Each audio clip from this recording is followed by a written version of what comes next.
Hello, welcome to Virtuous Teacher. I'm your host, Ritchie Knox. And in this episode, we'll be talking about establishing a learning culture.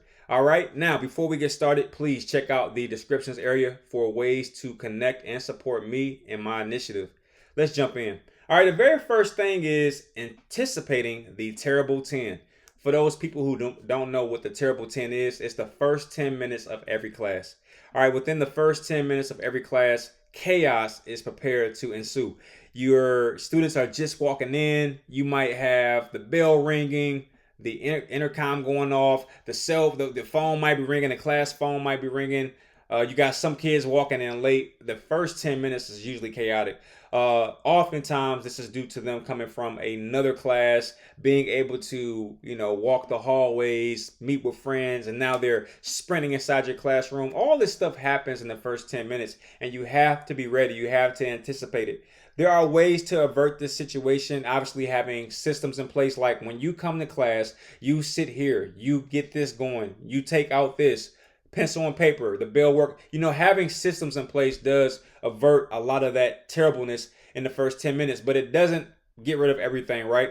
Another way to prepare for the first 10 minutes is not starting your lesson within the first 10 minutes. For example, I don't really start my lesson until about 15 minutes in the classroom. And in those first 10 minutes, what I'm doing is I'm taking attendance. I'm calling students who missed their last big assessment to the back of the class to take it. And I'm also accepting makeup work. Those three things can function with students coming in late, announcements going off, all that kind of stuff.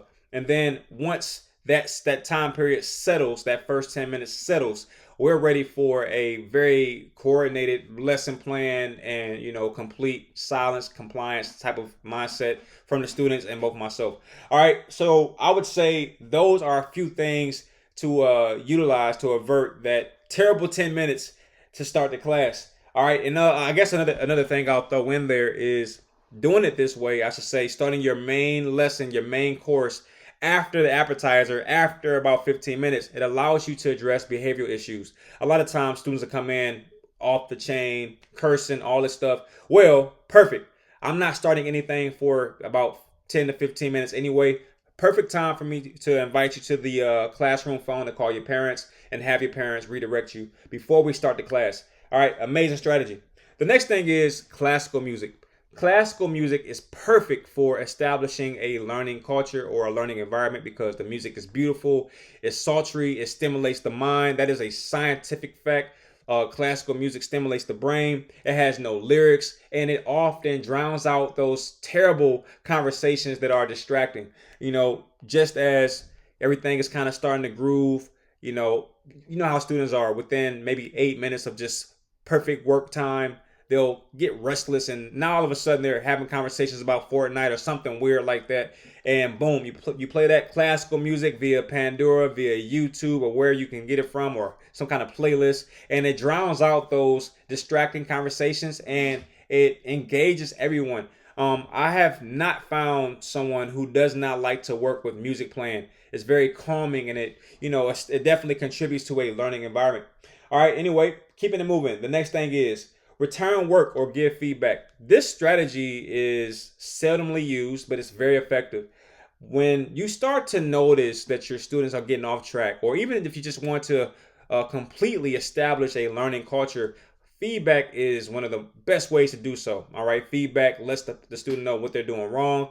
And in the situation in which you're starting to get students jump off task, that is the perfect time to go to the front of the class and say, hey, if there's anyone who would like feedback, or if you would like my help or assistance, hold your work up and I'll tell you right now. It's immediate feedback. Hey, so you're missing a comma right there. Hey, you forgot to indent. Hey, you forgot that exclamation mark. Hey, you need to add a circle to these type of things allow them to get immediate feedback that they can add to their work right there to improve it. It's amazing. Another form of feedback is giving answers back that you've corrected via a assessment. For example, maybe the class prior, they took a quiz, you've already graded it. And I know it is, a teacher's thing to give papers back immediately after you grade them. But I'm going to challenge you to hold on to it for maybe 1 to 2 classes and, kind of use it as a re-establishing tool. So as students are getting restless and some of those conversations are creeping up and maybe causing some disruptions, that's the perfect time to say, all right, the papers I'm passing back, these are your answers from quiz 2. I've already graded everything. If you have any questions, please let me know. And then you start passing those back. And what happens is the conversation switches from whatever drama was taking place in the hallway to, hey, did you pass the quiz? Or what did you get for answer number 2? Oh, how did I get a 7 and you got an 8? How did that happen? They're now re-engaged with the class and they're now re-engaged with the lesson. That is definitely a hack. All right. I use it all the time. I pass back papers and sometimes I'll hold the paper for some time where they would have forgotten that they even turned it in. You know how kids are. They have these like instant memories, right? The minute they turn in an assignment, they don't even think about it anymore. But here is that portrait you did a whole week ago, and you have a score on the back. That's immediate, or not immediate feedback, but that is feedback, and it does encourage improvement. All right, so that's another thing you can do. The next thing is, as far as establishing a learning culture, this might be slightly controversial, but that is removing the mystery.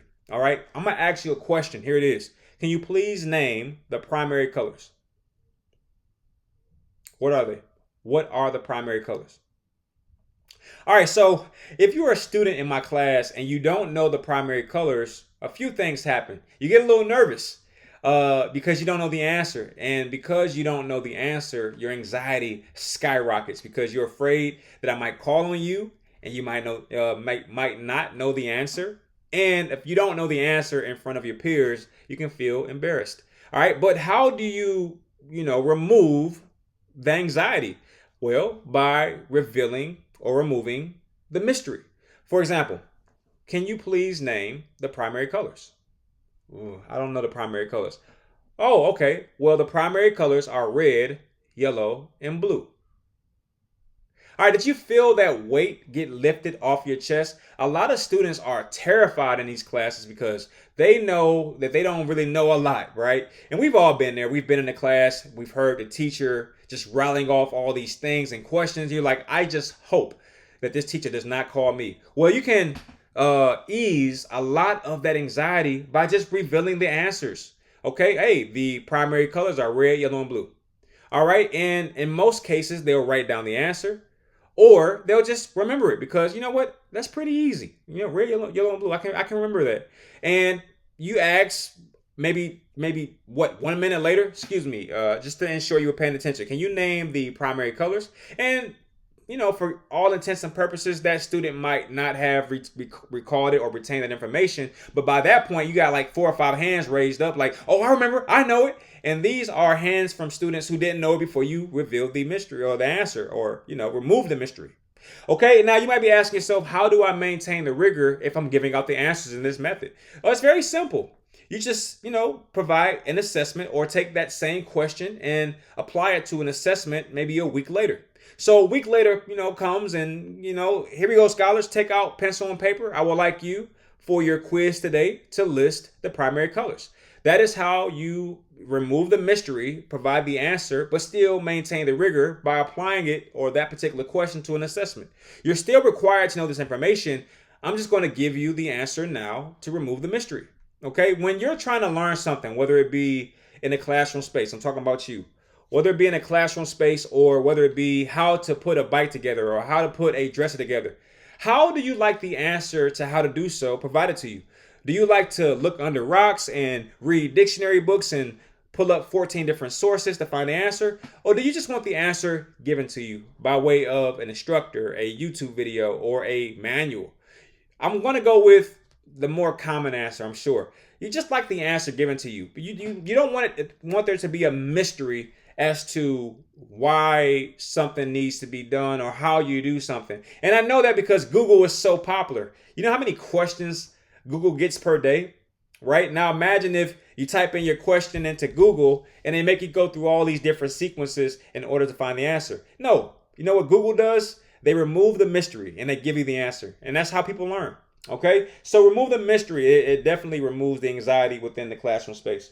All right, next is simplify instructions. If you want to establish a learning culture, one of the biggest things you have to learn to do is simplify instruction. You have to take all your years of college and all your knowledge and all these complex constructs and all this content and simplify it so simple that even a caveman or a cavewoman can freaking learn it. All right, even a 3-year-old or 4-year-old can take, whatever you're teaching and apply it because they understand it. That is one of the most effective things you can do, and this concept is supported by none other than Einstein. I believe it was him who said that if whatever you're teaching can't be understood by a 3-year-old or a small child, then you don't understand the content well enough yourself. And I really believe that. I really do. If you can't break it down and teach it in these very simple ways, then perhaps you need to relearn it so that you can.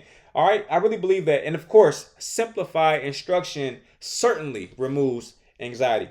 All right, next, don't belabor poor behavioral choices. Now, let's say you have 100% of students in your class, and maybe 1 to 2 students are the only 2 of the students in your class causing issues. And I would say one of the worst things you can do is to ignore the 95% of students on task and give all your time and attention to those 2 students that's misbehaving. And let's go ahead and talk about the obvious thing. Usually, students misbehave because they're attention deficit, or they're not receiving attention at home, or they're used to getting attention, and for whatever reason they're not getting enough, whether it be at home or in the classroom space. So usually they'll act out in order to get attention. And one of the worst things you can do is take your attention off the lesson, off the learning, off establishing the learning culture, and take all your energy and give it into these 2 students for behavioral issues. Yes, you do address everything, large and small, all problems, all disrespect. You address it. I do believe that. But I don't think that you belabor it. Okay, I'll give you a quick example. Let's say a cell phone goes off in your class, and this actually happened today in my classroom.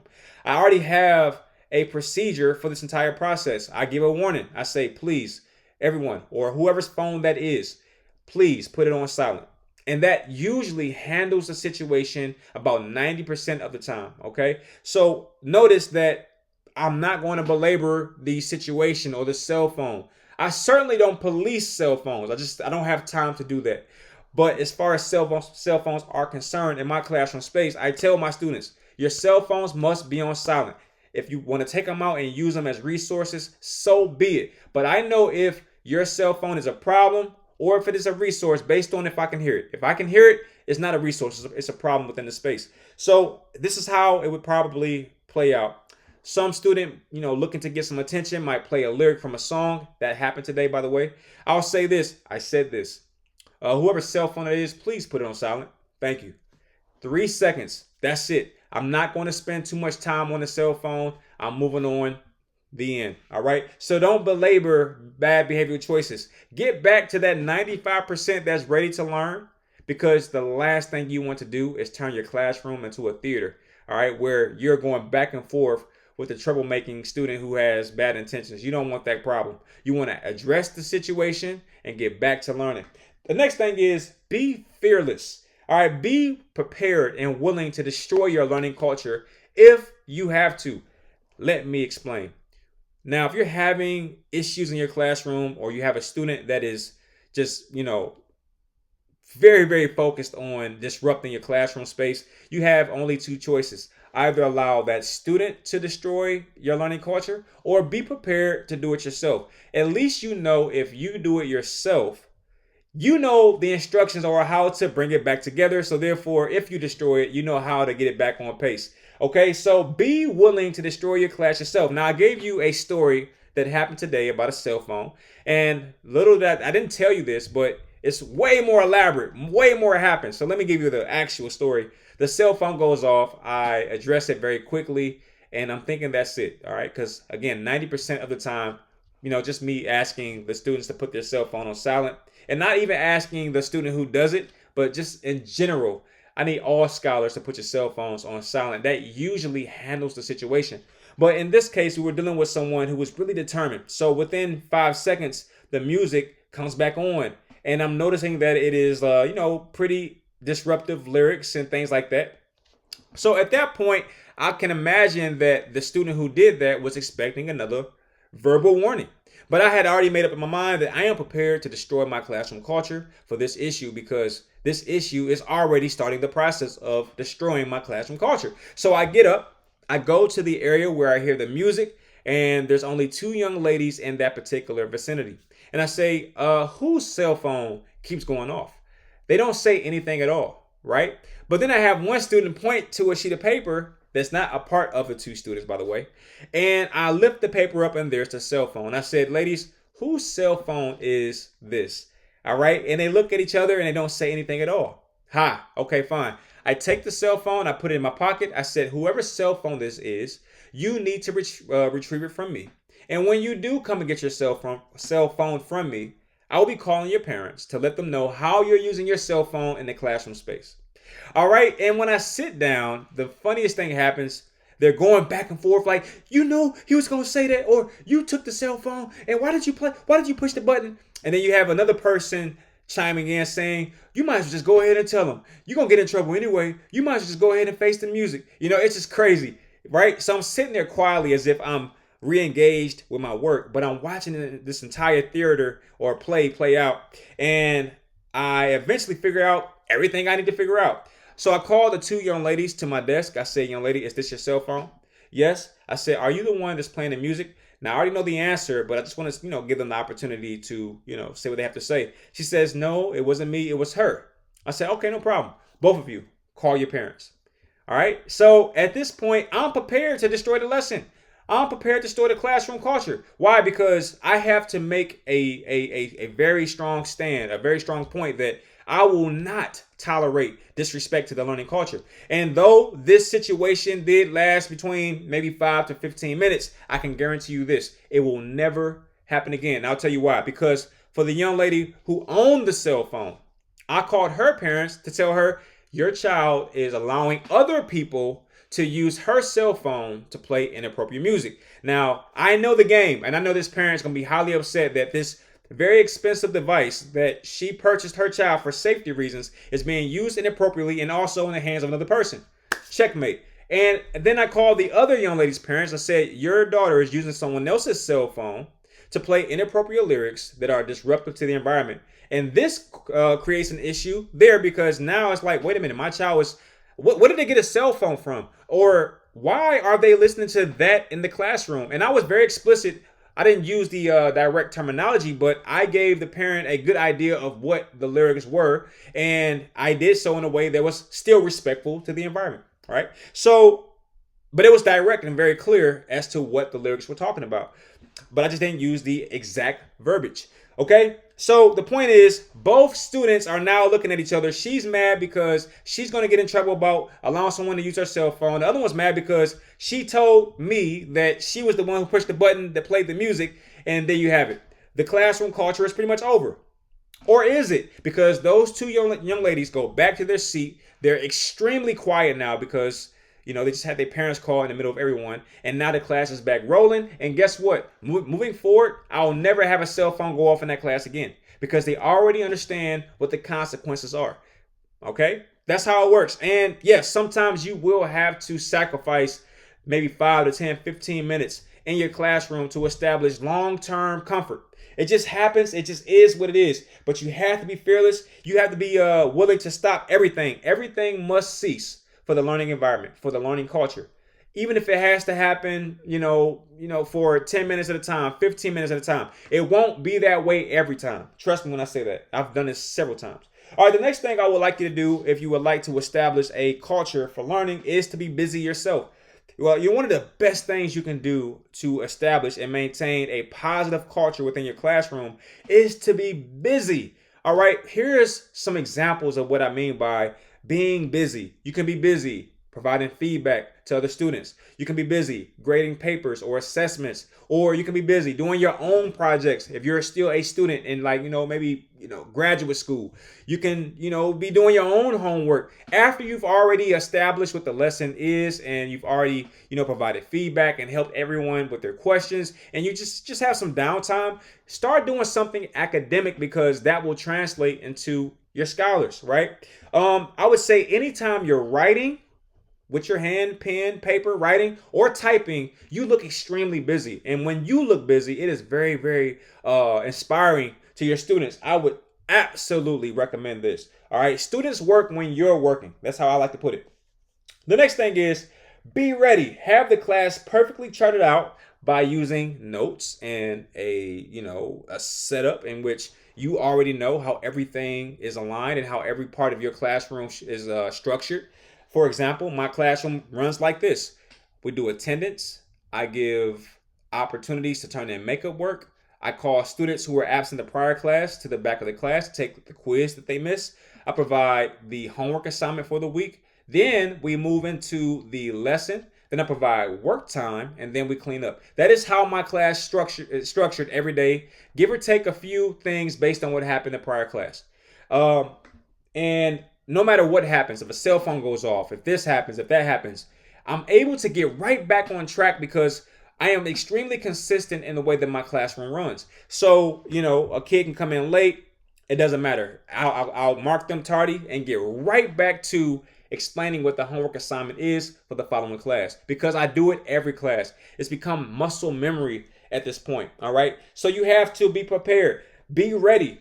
Be ready for behavioral issues. That way you're not caught off guard. You're not reactive. Instead, you're proactive. You already anticipated having disruptions in the classroom. So when it happened, you wasn't overly expressive. You was like, okay, all right, well, I saw this coming a mile away. Let's handle it. Let's do it. I'm prepared to press that red button. But of course, if you can handle the situation without pressing the red button, even better. All right. Now, let me go back just a little bit. All right. I want to make sure I address something that just popped up in my mind. In one instance, I say don't belabor behavioral issues. But in the next instance, I'm saying be prepared to, be fearless, be prepared to press the red button and disrupt your own culture. Well, what's the difference? How can you disrupt your own culture or spend 15 minutes addressing a phone situation if you're not belaboring behavioral choices? Well, I think it's simple. Now, notice the first time I heard the sound from the cell phone, I just said, hey, everyone, all students, put your cell phones on silent. That wasn't belaboring the situation. That was simply addressing. Now, where you have to actually spend time and be prepared to disrupt your own culture is when you have to say the same thing more than one time. All right. You're not belaboring it by addressing it quickly, maybe the first or second time. But once you realize that that student is not getting a hint, they're not complying, they're not listening, that's when you have the permission to be prepared to disrupt your own culture for just a moment. All right, because maybe that first or that second strike just wasn't enough for them to latch on to what you were trying to do. You're just trying to give them a break and address the situation at the same time. Well, like I said, if it happens a third or fourth time, well, I would argue that the culture is already in danger, but by the student who has no intent of, giving up or allowing the classroom to get back on the rails. So at that particular point, you say, you know what?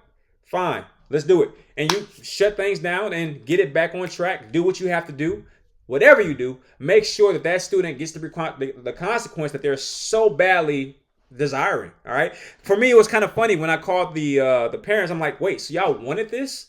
I gave you the very easy opportunity to put the cell phone on silent and move on with life, but you wanted this consequence. You wanted me to call your parents and tell them that you're listening to that in class. You wanted me to call your parents and have them, find out that you're letting someone use your cell phone. You wanted that. And I realized that was the first time that I had went that far. So they didn't even know that was a possibility. But I know for now, moving forward, they're going to already know, like, you know what? I know what he's capable of. He'll call parents. He'll stop his class. He doesn't care that he's going to take time out the lesson, because I know how important that moment was for the rest of the school year. All right. Because most students are going to think twice. Like, you know what? He just gave me a warning. He just, gave me a verbal warning. And I can't promise that he's going to give me a second verbal warning. All right. Sometimes you got to be spontaneous like that. All right. And be prepared and be ready and be fearless as it relates to destroying your own culture. I know it sounds bad, but trust me, that same class for the rest of the school year will not give me any problems of that magnitude, especially as it relates to a cell phone. All right, the next thing is don't be hypersensitive. All right, let the small fries burn. What do I mean by that? As you're giving out instructions and you see a smile. Sometimes a smile can set off a teacher. Sometimes a small conversation can set off a teacher. Sometimes a ringer from a cell phone can set off a teacher. Don't be hypersensitive. Allow some of this stuff to pass. Let small fries burn. I'll give you the perfect example that correlates to some of the examples I've already used in this episode. Sometimes while I'm teaching, I'll hear a ringer go off, and I'm thinking to myself, that happens. Sometimes the student forgot to put their phone on silent, or they kept their phone on, and they don't usually get calls at this time, so they really wasn't anticipating it. And a phone will go off, and I'll see the child scrambling to try to put it on silent. I don't even address it, because I know it's a mistake, and I know it can happen to anybody. And I can always feel that child, their anxiety just come down like, all right, Mr. Knox. Well, he wasn't even tripping about that, you know. He could have said something. He didn't even say anything, because I recognize that you were panicked, which means you didn't expect it. And I recognize that you were frantically trying to put it on silent. And I recognize once it was on silent, you kind of looked at me. And I said, you know what? Got it. All the nonverbal cues were picked up, and we're not going to address this and be hypersensitive and create a class of commotion over something that was clearly a mistake. All right. Or sometimes you'll have students talking to someone. You hear the conversation. You hear that it is based on the lesson that you're teaching. I don't stop and say, stop talking while I'm giving out I don't do that, because I know that they're trying to figure it out amongst themselves, and I encourage that. So I'm not going to be hypersensitive. Yes, address everything, but don't be hypersensitive, because what could happen is, when students know that you're hypersensitive, they'll definitely do things on purpose to set you off. All right. I think that the young ladies who played the music today were not necessarily doing it because I am hypersensitive, but it's because most other teachers, once they hear the cell phone go off, they go off. And they're now just like on a whole different planet. And they're screaming, they're mad. And most times that teacher is screaming, mad, doing all this stuff, and they're not even calling the parent at the end. It's just a whole bunch of screaming that takes time from the lesson and destroys the culture. Well, with me, I'm not going to scream at all. I'm going to talk in this tone, but the consequences are going to be absolutely pivotal or impactful, right? I'm going to talk to you as calm as I'm talking now, as I'm calling you to the desk to call your parents. Because I'm not going to be hypersensitive, and I'm definitely not going to be over emotional. Okay. So those are just a few pointers or things you can take away that will instantly improve the learning culture in your classroom. All right. I hope this video was helpful. And if so, please throw a like on the video, and I'll see you on the next one. Thank you.